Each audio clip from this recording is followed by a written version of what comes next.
The convertible, so California smash and grabbers can skip the smash and go directly to grab. Okay, just kidding. Don't get me wrong, I like convertibles as much as the next guy approaching a midlife crisis, but they are not without their potential downsides when it comes to health. Let's get into it. Number one, exposure to ultraviolet radiation. So if you drive a convertible with the top down in the middle of the day, you are going to fry in direct sunlight, and there's nothing you can do about it. You're just sitting there wide open with the sun baking down on you. I mean, you can flip down the little flap to cover the mirror or part of the windshield, but that doesn't really do much.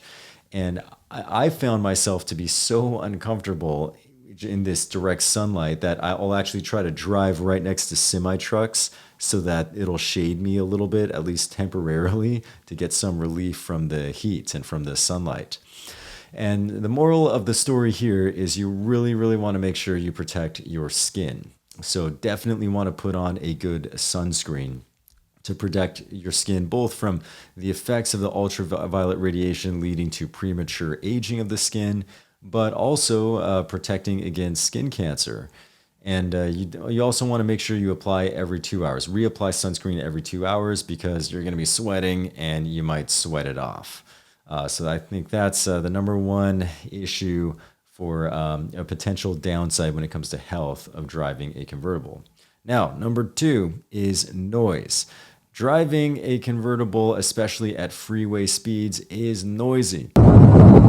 How noisy? We're talking about 80 decibels plus. That's like putting your ear next to a vacuum cleaner and listening to that the entire time that you're driving. It's right on the cusp, actually, that if you were to do it a lot, like regularly, you may even be at risk for some degree of hearing loss over a long period of time.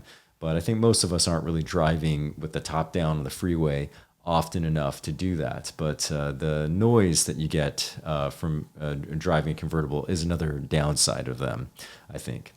And then finally, number three, third issue, and probably, well, definitely the most serious of all these is a convertible doesn't offer the same amount of protection in a car crash.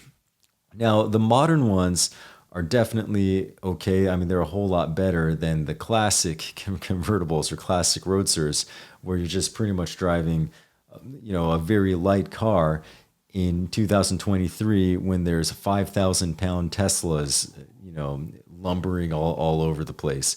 And if you pit a 2,000-pound classic roadster against a 5,000-pound bloated Tesla, the result is not going to be pretty in a car accident. So there you go. There's three potential downsides when it comes to health with regard to driving convertibles.